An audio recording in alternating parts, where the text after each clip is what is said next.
lalagyan niya. Toge, no? Galing. Fresh toge. Wow.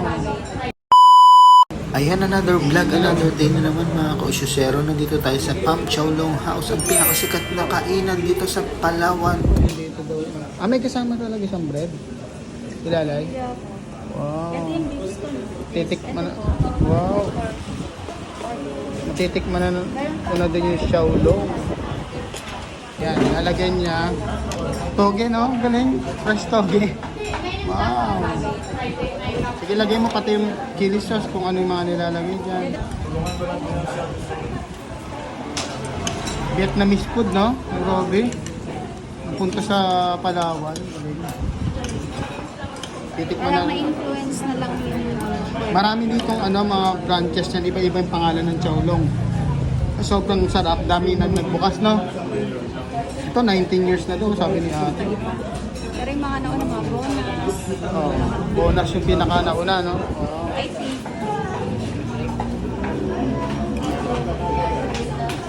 Tapos. Ayan, grabe, oh. Marami, oh.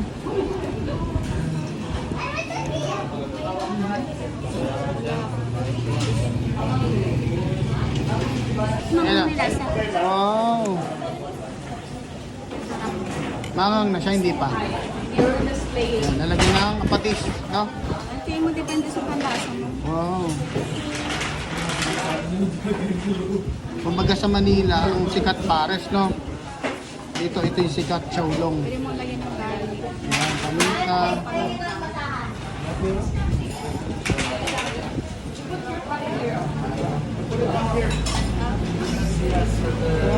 Depende kasi yan sa panlasa.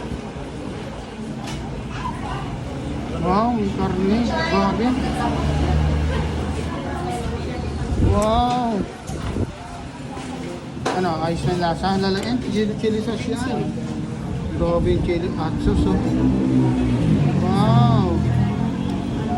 Hot sauce. Grabe. Wow. Ayos na yung lasa. Tikman ko na rin.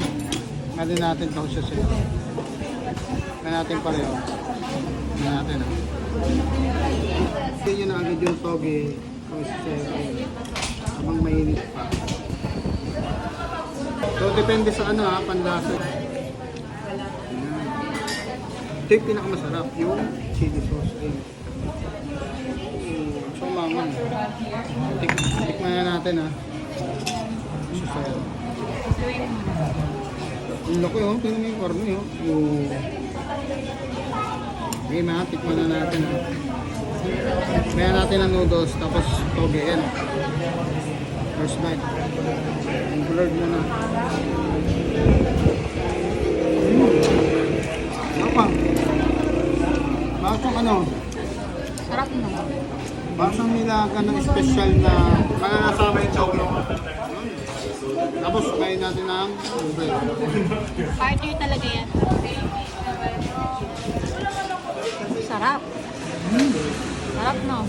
Yung bread na, may pa. Ito, ang lasa niya parang jampong siya. May special na mas lasa yung beef. Bestseller ka, mas masarap. Saka wala ka namang karne na siya, wala ng buto-buto, safe na. Add mo ng sauce. Maanghang. Masarap na mas maanghang. Yung mga sauce yun. Pwede rin toyo.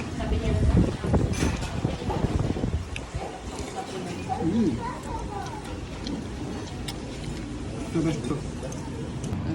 Sikat na kainan dito, Pam Chow Long. Sa Palawan, original Vietnamese species. Tayo? Ayan, tinataan si nanay dito. Ang daming kumakain.